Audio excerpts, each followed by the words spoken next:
Boa noite, gente. Uma alegria da gente estar fazendo de novo o essencial aqui. E a gente vai lidar com um tema que não é o suicídio, mas é a preservação da vida. Então, o que acontece muito hoje em dia? Pessoas que estão vivendo profundas depressões pessoais, mas que são imperceptíveis no trabalho. A pessoa vai para o trabalho, ela aparentemente está bem, está tudo certo. E, de repente, há casos de dramas, tragédias que acontecem sem dúvida com pessoas e elas acabam tirando a vida. Mas existe muita gente que está num estado emocional muito perigoso. A ansiedade está em níveis altíssimos, né? A gente tem ouvido falar de doenças que antes a gente não ouvia. E a gente tem que falar desse tema. Eu acho importante, que é a preservação da vida. E como que a gente preserva a vida? Então, eu estou muito feliz de ter hoje como convidado o Farley Ritchie, e ele é um bombeiro, tem a sua carreira como bombeiro civil, né? E eu queria já começar fazendo algumas perguntas, porque a gente está falando da preservação da vida. O que fez você escolher ser bombeiro? Há quanto tempo você é bombeiro? Conta um pouquinho dessa ideia de ser um bombeiro civil. Como que é essa sua história? Boa noite a todos. Eu comecei há 20 anos, né, com treinamentos e ali partiu o interesse de realmente se preocupar com vidas que estejam em situações vulneráveis, né, pessoas que estejam acidentadas. E isso trouxe o interesse por conta justamente da vida, né, dessa preservação, tanto prevenção como atendimento a vítimas.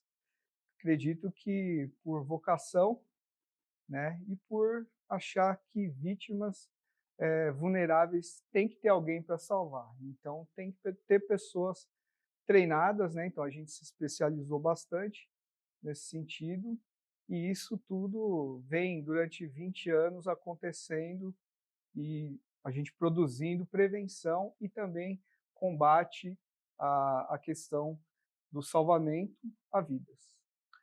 Quando eu entrei em contato com o Farley, ele falou da grande intensidade do trabalho dele de prevenção. E é o que a gente quer falar hoje.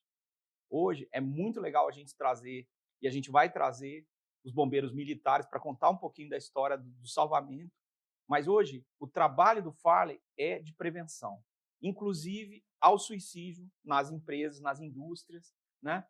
E, e eu queria perguntar algumas coisas para você que, para uma pessoa de uma fábrica, eu tenho certeza que você atende, ela aparece muitas vezes assim, lá, ó, tantos dias sem acidente, né? Sim, as pessoas. Como é que o que o bombeiro tem que fazer? Qual é o papel dele junto à equipe, né, de trabalho todo, para que você, porque visto que quando a pessoa coloca uma placa lá dizendo que tem tantos dias, 100 dias que estão sem acidente, é porque o acidente ele pode ser muito frequente. Sim, é típico, né, de algumas indústrias, empresas que tenham máquinas, né, ou trabalham com inflamáveis, a prevenção tende a ser mais eficiente no sentido dos profissionais. Na prevenção, a gente busca treinar pessoas que tenham controle emocional, a pessoa que vai salvar do racional, né? A pessoa que vai salvar, ela tem que estar com o racional bem focado para que o emocional ele não venha se desestabilizar na hora do atendimento, né? Então a gente pensa sempre nisso, o racional para controlar o emocional, para que a ação ela seja efetiva. Tá? Então a ideia de atender uma pessoa que está vulnerável, quem vai atender tem que estar bem, né? Não pode entrar no desespero na hora do atendimento. Tá? Ouvindo um pouco da sua história, você participou, acompanhou um pouco da tragédia e apoiou a situação do socorro às vítimas, de um jeito ou de outro, lá em São Sebastião, né? Que aconteceu, eu não sei precisar quantos meses a gente teve, mas num dos nossos verões recentes aconteceu uma tragédia e você foi a essa situação, né?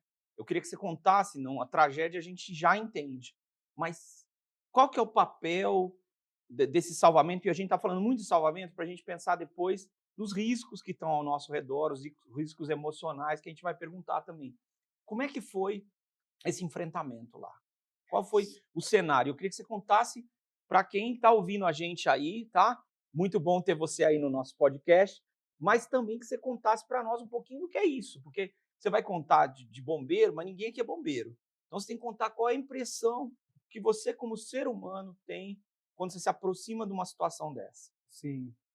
O cenário era caótico, né? A gente chegou no ambiente através de um convite de uma ONG e o cenário era devastador. Casas, né, pessoas desesperadas e muita gente soterrada. E o que impressionava era o fator emocional das famílias. E a nossa emoção era tentar ajudar ao máximo, porque muitas pessoas saindo, levando os bens, outras pessoas querendo que você encontre o seu familiar e você, naquele momento, você não pode se envolver com o emocional. Mas sendo humano, você acaba olhando no rosto das pessoas e querendo ajudar ao máximo. Então é desesperador você ver alguém que perdeu alguém e você também não pode dizer, ó, a gente vai encontrar vivo, porque você não pode dar essa esperança, mas também não pode falar, ó, com certeza nós não vamos encontrar. Então, o fator psicológico de quem atende é tão complexo quanto das vítimas, né, dos familiares que, naquele cenário, perderam seus familiares, porque realmente a água levou com terra, com árvore, com concreto, né? Então a gente chegou já num cenário onde realmente era desesperançoso para quem tinha algum familiar ali. Para nós a emoção é enorme, porque nós temos família também, né? Então a perda de um familiar é muito complexa. O bombeiro se acostuma com isso? Eu acredito que o ideal é não se acostumar, porque você tem que gerar em si uma sensibilização, né? A gente sabe que o sangue, cor vermelha, né? Se a gente perceber, o vermelho ele traz uma emoção cognitiva, tanto o cheiro, essas coisas, mas você também não pode acostumar, senão você perde a sensibilização do ser humano. Acredito que o interessante nesse momento é você manter uma frieza para se controlar no momento, mas depois do atendimento você tem aquela emoção pós a ocorrência, né? Que é aquela sensação que qualquer pessoa tem. Então, se acostumar com pessoas em situação de vulnerabilidade não é o ideal, né? Alguns, em alguns níveis, ficam mais insensíveis por conta da ação diária, outros conseguem manter já uma sensibilidade maior. Uma sensibilidade excessiva não é interessante. Uma falta de sensibilidade também não é interessante. O profissional ele tem que ter a dosagem diária, né, para não entrar em desespero também, entrar em uma crise de ansiedade ou depressão, né? Mas ele também não pode eliminar o ser humano, né? Aquela questão de se compadecer do próximo, né? Mas o controle no momento que você vai ver algumas cenas, né, que eu não gosto nem de falar, né, para preservar o público, mas é interessante se manter o ser humano o máximo possível. Os dois extremos são ruins, né? Então, o meio disso é o ideal. A gente não quer e nunca vai transformar os nossos encontros num apelo para o que existe de pior, o sofrimento. A gente não destaca o sofrimento. Como a gente falou, está falando da preservação da vida. Mas a gente tem que entrar em alguns detalhes que podem nos ajudar. Numa cidade grande, está acontecendo de tudo. A gente está aqui perto da Paulista, você que está acompanhando o podcast. Então, toda vez que eu saio na Paulista, a gente está aqui na esquina com a Augusta. E, às vezes, perto do horário do podcast, às vezes eu estava falando hoje com um amigo, né? Que dá a sensação que as pessoas vão bater umas nas outras e cair no meio da rua. De tanta gente que tem. Não para. O que elas estão vivendo? Qual que é a situação delas? A Avenida Paulista, ela não dorme. A qualquer horário do dia que você vier, ela está viva. A cidade promove ações aqui constantemente, porque aqui nós estamos na principal avenida da cidade. Então ela continua viva, de madrugada, 3 horas da manhã. Tá tudo acontecendo aqui. O que essas pessoas estão vivendo? Como é a vida delas? Você me falou muito da prevenção nas empresas, do suicídio. Queria fazer uma pergunta bem objetiva para você, e que é dura, e talvez seja dura para você que está acompanhando. O suicídio está mais perto das pessoas do que dá para imaginar, nessa sua experiência de prevenção, que é a sua área de atuação? Sim, a gente vê uma vulnerabilidade enorme nas empresas, principalmente por questões relacionadas à síndrome de burnout, né? Então, aquilo que é o dia a dia da pessoa na empresa, que se mistura com fatores familiares, né? Então, a pessoa ela entra num colapso por conta, de repente, dessa loucura que o senhor falou aqui de São Paulo, né? Que é um fator de correria, de correr atrás sempre de alguma coisa. Então, a pessoa diariamente na empresa ela pode não se sentir acolhida, não se sentir assistida. E pode ser que chegue em casa e também não seja assistida por quem está lá. Às vezes, na empresa, por algum cargo, ela pode ser chefe de alguém que tem que se mostrar duro, tem que se mostrar firme. E isso praticamente se torna uma máscara. Ou, de repente, um subordinado que também tem que suportar pressões, né? Então, a gente nota que a necessidade dos profissionais é enorme, em qualquer escalão, né? Principalmente aqui em São Paulo, que nós vemos que é esse calor enorme de correria, né? Esse povo trabalhador, né? Mas que não encontra o equilíbrio, que é o que a gente estava conversando agora. O equilíbrio ele é interessante. Por quê? Porque você precisa correr atrás dos seus bens, né? Mas encontrar até onde isso é saudável, né? Porque a saúde a gente encontra através dessa prevenção de encontrar o equilíbrio. E nesses treinamentos, nessas palestras, a gente consegue perceber o rosto, às vezes, dos profissionais se identificando com o cenário que a gente está contando, né? E são poucos períodos, às vezes de 2, 3, 4, tem treinamento de 8 horas, e você enxerga a necessidade do profissional de ser assistido, de se encontrar naquele momento preventivo, né? E aí ele procura uma assistência com um psicólogo, um profissional mais bem preparado para o atendimento presente, né? Então a gente trabalha na prevenção para ele tratar o presente para que no futuro ele tenha uma saúde mental, cognitiva, né, que vai refletir no físico dele. Então, muitos profissionais adoecem cognitivamente, isso transfere para o físico, e aí você tem ações dentro de casa que podem ser destrutivas. E na empresa, como tem que manter aquela postura, isso se torna destrutivo mais no lar do que na empresa propriamente dita. Gente, eu lembro de 2 episódios, né, eu fui procurado, então, por uma pessoa que veio falar: "Puxa, eu tocava com uma pessoa, não sei se é músico, né, e ele nunca deu aparência de ter um problema e ele se suicidou". E assim, a gente convivia toda semana e eu nunca percebi.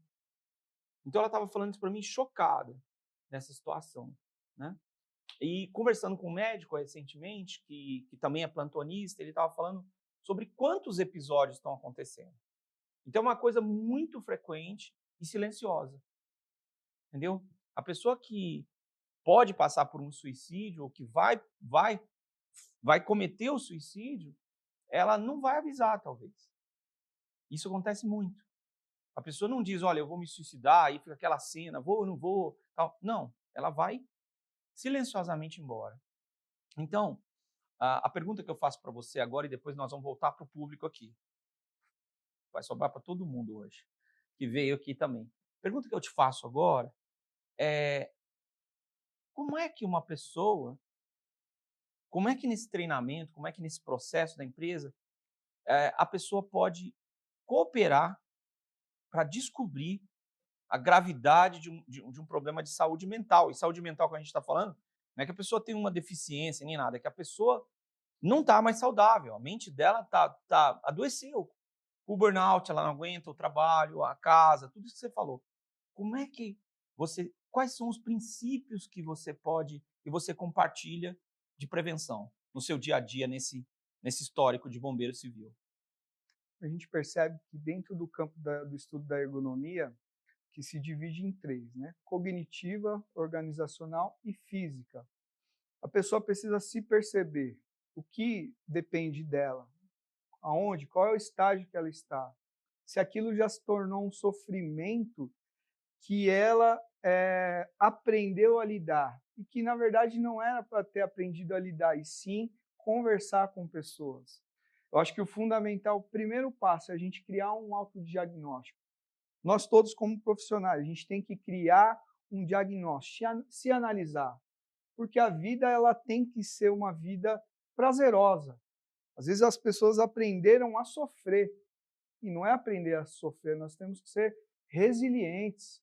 Então, o profissional, né, a maioria, até quem é dona do lar, a pessoa que trabalha em casa, é um profissional também. Para ela, isso é uma fala interessante também, aproveitando essa oportunidade, porque essa pessoa às vezes não tem quem converse com ela em casa. O profissional na empresa tem quem fale. Então a pessoa tem que se autoanalisar. Onde é que eu estou? Será que meu trabalho está sendo prazeroso para mim?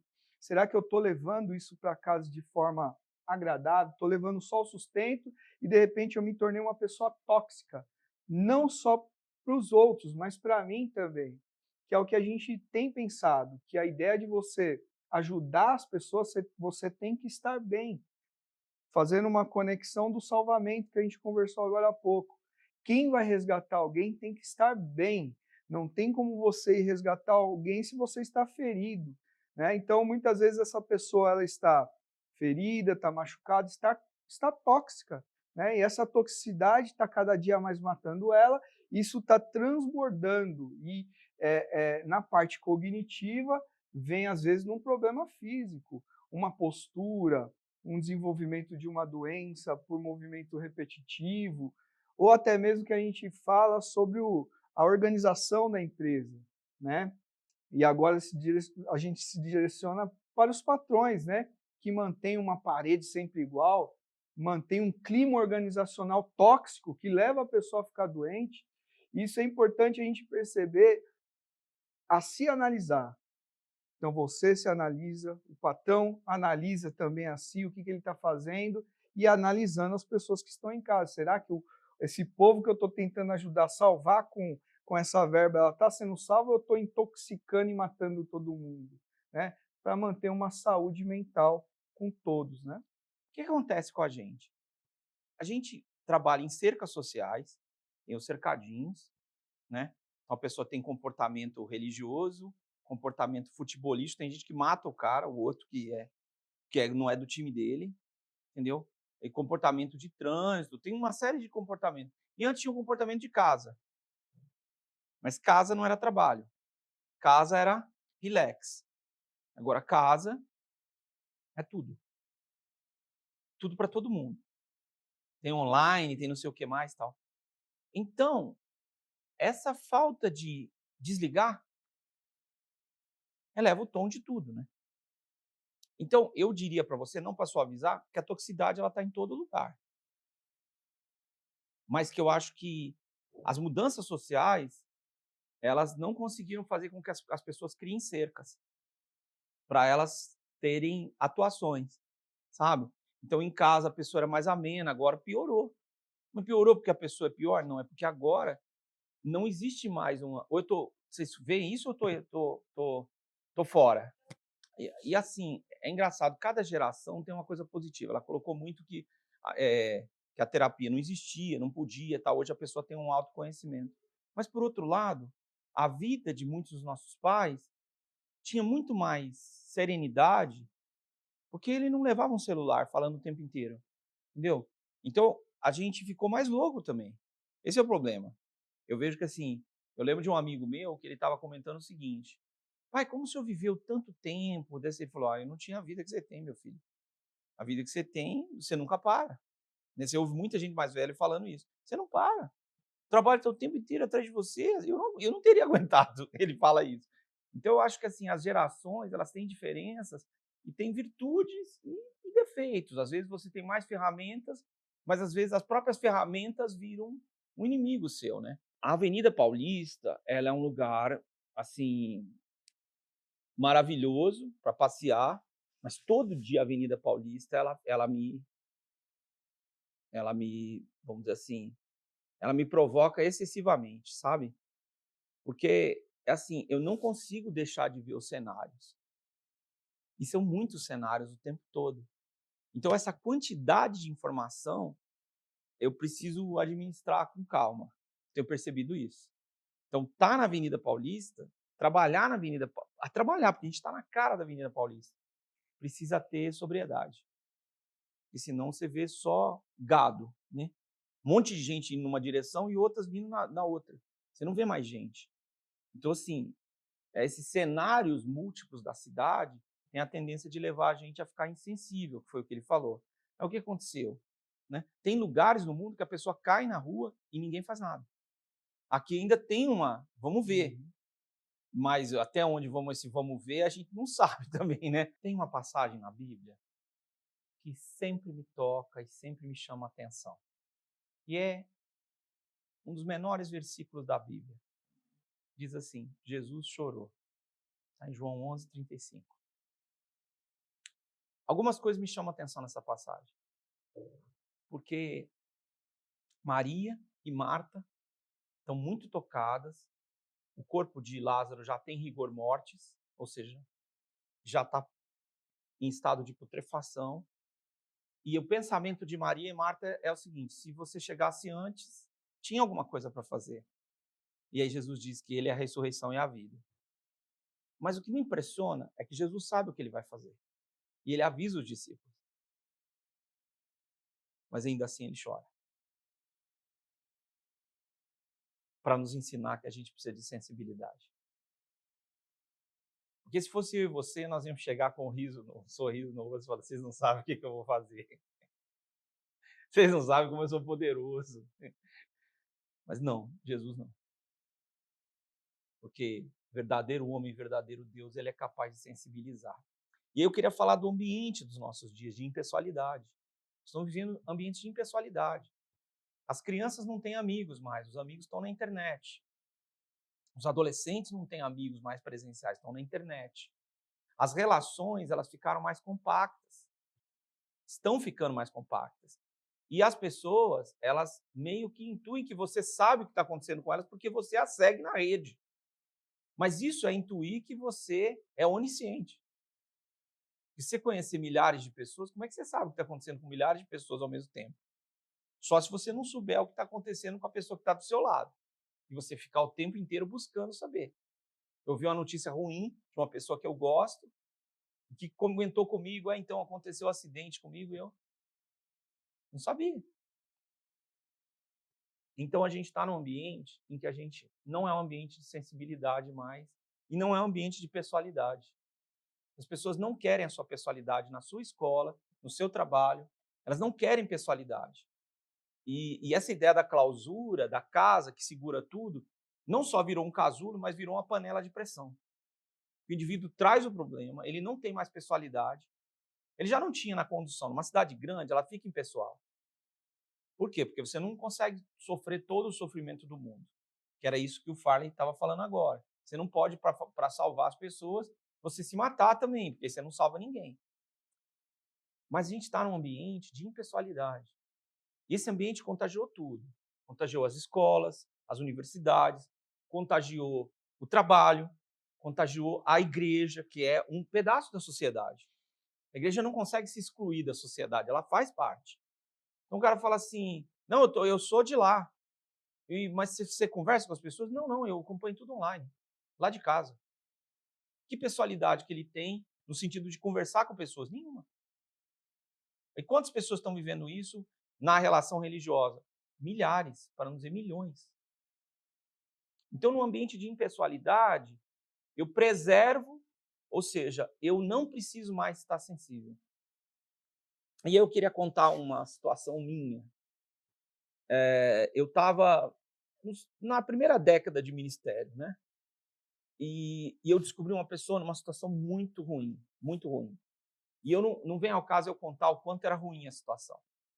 Mas não era uma coisa que ela cometeu de errado, era a situação dela como ser humano, que estava muito ruim espiritualmente. E quando eu descobri que aquela pessoa estava muito mal, e era uma pessoa que estava sempre, onde houvesse um problema na comunidade, ela estaria presente.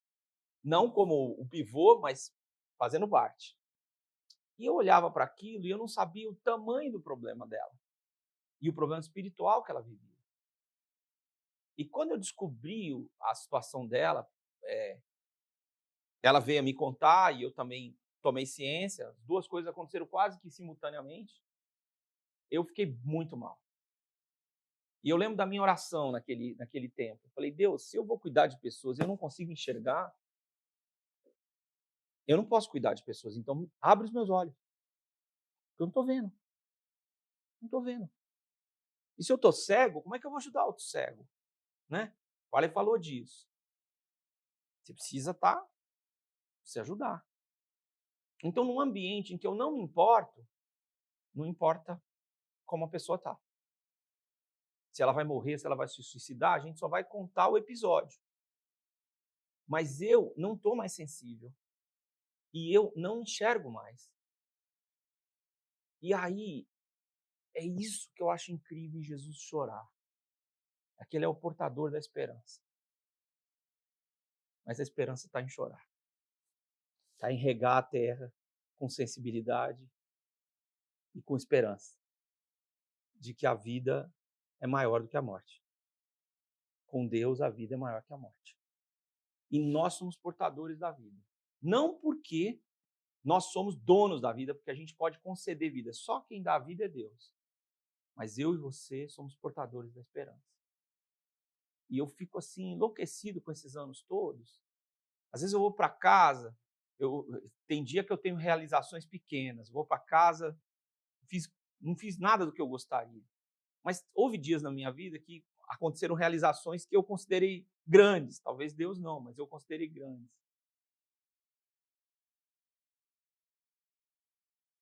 E eu sempre, em dias pequenos e em dias grandes, eu saio com a mesma sensação. De que eu só posso falar da esperança, eu não posso ser a esperança. Eu só posso falar de Jesus, eu não sou Jesus. E que achando que é pequeno o que eu estou fazendo ou grande, se eu compartilho a esperança, existe esperança. A esperança continua se multiplicando. Se eu me interesso, sabe?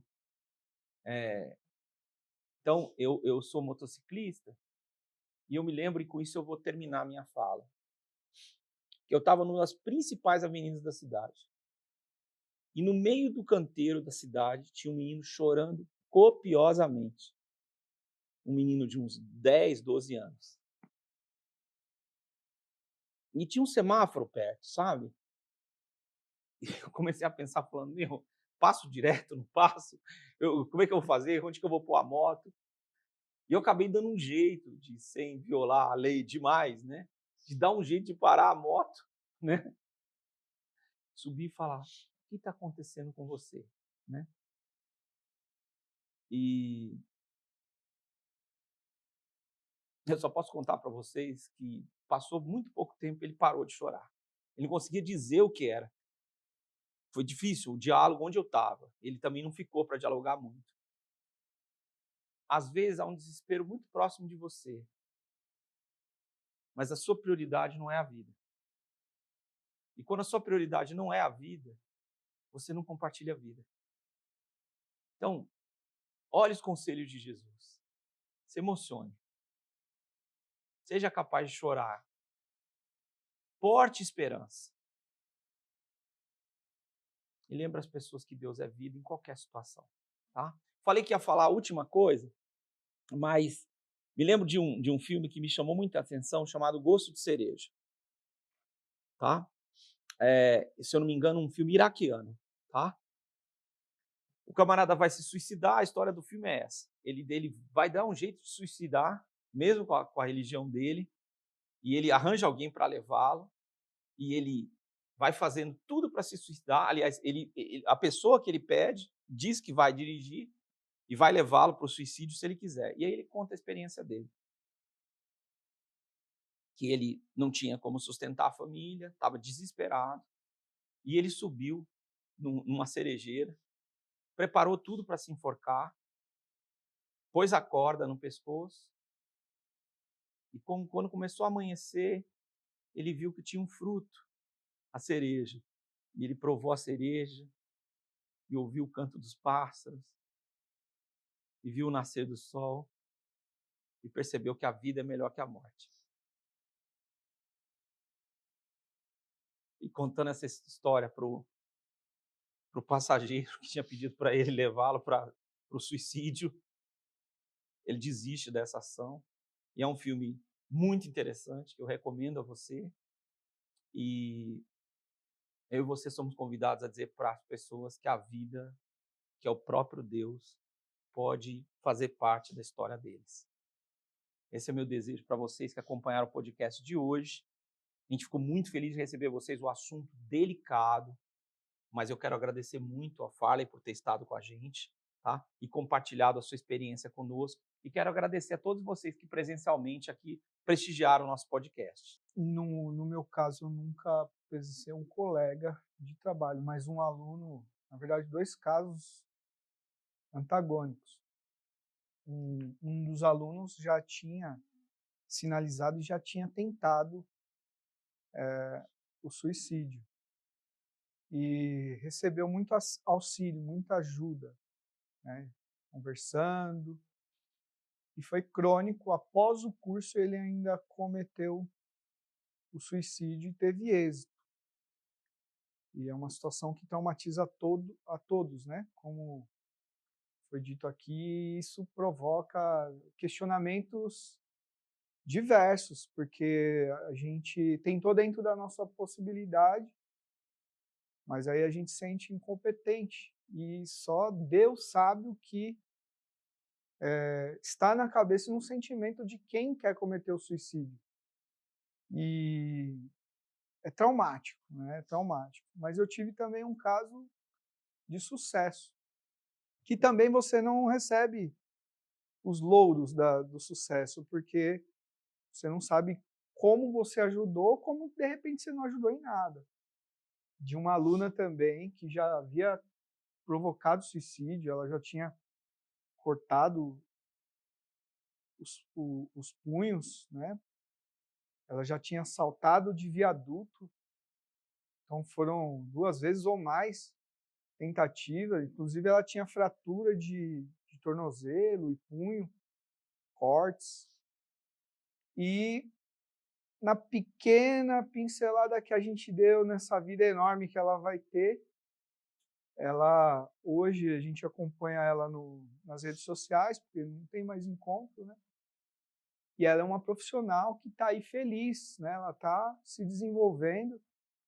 E então isso é um caso de se pensar, né? O quanto a gente provoca ou não provoca, ou participa ou não participa. Mas eu acredito que se eu puder falar sobre isso, eu acho interessante, né? Porque você que já teve alguém que se suicidou, que é um conhecido seu ou até parente, não se culpe por isso. Acho que é um peso muito grande para uma pessoa sentir, né? Deus, ele está no controle de tudo, como o pastor falou. E também ajudar as pessoas está dentro da nossa limitação, né? Nós somos limitados no máximo. Acho que é interessante a gente buscar sempre conversar com todos dentro do nosso limite ali. Senão a gente vai adoecer caso a pessoa cometa o suicídio, né? E aí uma última fala é essa, né? Valorize sua vida. Deus deu tanto para nós, né? Porque quem quer cometer o suicídio, você, na verdade, vai perder. Deus deu 5 sentidos para nós, que são maravilhosos. Enxergar, ouvir, tocar, sentir o aroma, o cheiro das coisas. São poderes maravilhosos que Deus nos deu. Né? Eu tenho uma filha maravilhosa, uma esposa. Você tem tantas coisas na sua vida e o trauma que se deixa em tudo isso é muito grande, é muito forte. Então, acho que vale a pena a gente ser igual Jesus e tentar ser o máximo possível que ele foi. Ele se sacrificou pelas pessoas. Né? Uhum. É lógico que numa escala menor a gente também se sacrifica pelas pessoas, né, pastor? Eu lembro de uma história, gente, e aí a gente encerra hoje, tá? Aqui. E assim, o que é interessante, vocês gostaram? A gente convida de novo e vamos para a próxima. Mas eu queria comentar com vocês uma situação que eu vivi. Uma pessoa, um pastor, achou que tinha uma reunião lá na igreja, pastor da sua igreja, inclusive, mas dos mais antigos. E ele foi lá na igreja e não tinha ninguém, porque não tinha reunião. Ele inventou uma reunião que não existia. E ele conversou com a vizinha que tinha um esposo que estava bem doente, a vizinha de frente para a igreja. Mas eu tinha uma vida muito ativa, mesmo sendo na periferia, e quando eu consegui pensar em ir visitar a senhora que morava em frente à igreja, o marido dela tinha falecido fazia uma semana. E quando chegou ao meu conhecimento que faleceu, eu fiquei devastado, porque eu podia ter ido antes, mas eu não fui.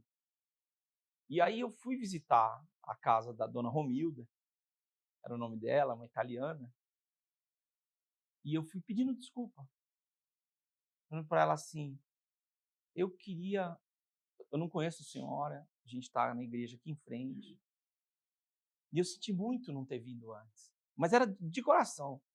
Eu queria ter vindo, sabe? Mas eu não vim. Mas eu fui tão tocado por Deus que eu vim dizer para a senhora, ela era uma católica super praticante, e falei um monte de mensagens para ela e fui embora. E ela daquele jeitinho italiana, já idosa. Um dia eu estava chegando cedo para a igreja, eu chegava bem cedo. Ela me chamou. Pastor, só falou isso. E a mãozinha, né? E a vassourinha em frente, coisa bem da periferia, né? Bem do interior. E ela falou, eu queria falar uma coisa para o senhor. Ela começou a falar e ficou emocionada e parou no meio. O senhor sabe que eu sou uma católica praticante, né? Ninguém da paróquia veio aqui. Só você. Isso tocou minha alma profundamente. E esse Deus que você falou, é dele que eu preciso. E Dona Romilda foi a membro da igreja que eu recebi mais idosa na vida. Por um testemunho que eu não esperava. Porque para mim era um fracasso. Eu ter me atrasado. E é isso que eu aprendi, né, gente? Cada um tem uma profissão. Você não consegue ser bombeiro, nem médico. Você não salva, né? Mas essa história me marcou muito. Mas me marcou, é um testemunho daquilo que eu falei. Continue sensível. Continue sensível. Não importa. Falando a palavra dele também, não perca a esperança de você não chegou nessa situação e não conseguir ajudar. Na próxima você vai ajudar. Deus vai conceder para você te ajudar na próxima. Eu queria também fazer minhas as palavras. Gente, Deus abençoe vocês. Privilégio receber Farley aqui com a gente. Fomos muito enriquecidos. E o que a gente está fazendo aqui, eu queria contar para vocês algumas coisas bem interessantes. O que nós estamos desenvolvendo aqui vai fazer parte de uma coisa que a gente chama de Instituto Redenção. Que é como que a profissão que você exerce pode mudar a cidade. A igreja não está falando disso. Nós vamos falar. Legal. Entendeu? E isso é o embrião do que a gente vai fazer. Então a gente pretende ter modos de conversar como é que a cidade melhora com o seu trabalho. E isso é o embrião. E vocês vão experimentar, porque dentro aqui a gente tem um instituto que vai ser para o pessoal local e para fora. Então vão ser coisas incríveis que a gente vai ministrar para vocês. Se vocês falam, como que esse cara está falando isso aqui agora? Por quê? Porque a profissão das pessoas exercida com amor e com Deus tem muito para ensinar. Então a gente está fazendo aqui a gente já tem um conteúdo que está saindo em YouTube, podcast, mas não é esse o curso. São quem está passando por aqui, a gente vai aproveitar para serem nossos educadores em áreas sensíveis que a gente aprendeu muito aqui. E é infinita a possibilidade, se você imaginar as profissões, e o que as pessoas podem fazer para melhorar a cidade, o que é frutífero que a gente está fazendo aqui. Eu queria colocar porque a gente está fazendo uma avaliação aqui longa dos trabalhos que a gente está fazendo. Então, a gente está querendo criar não só essa produção de conteúdo, mas essa interação de profissionais. E, de repente, um bombeiro vai reunir bombeiros aqui para conversar mais para frente. E assim por diante. O objetivo é encher gente na igreja? Não, a igreja tem que estar para a cidade. Se um bombeiro fala para outros bombeiros e eles espalham isso, a gente melhorou a cidade. E essa é a nossa função. Preservar a vida na cidade. Tá? Então, olha que vocês estão fazendo parte disso. Essa maluquice que a gente está construindo aqui em diversas profissões. E a gente está falando coisas muito densas, muito fortes e muito essenciais. Tá bom? Boa noite para todos. Cafezinho ali do lado. Quero agradecer a Fale Hit, que esteve com a gente aqui. Privilégio ouvir. Para mim, o que foi surpreendente hoje?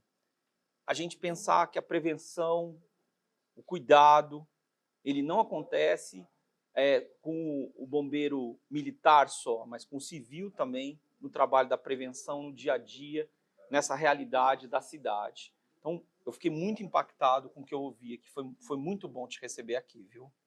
Eu agradeço muito, pastor, por ter participado.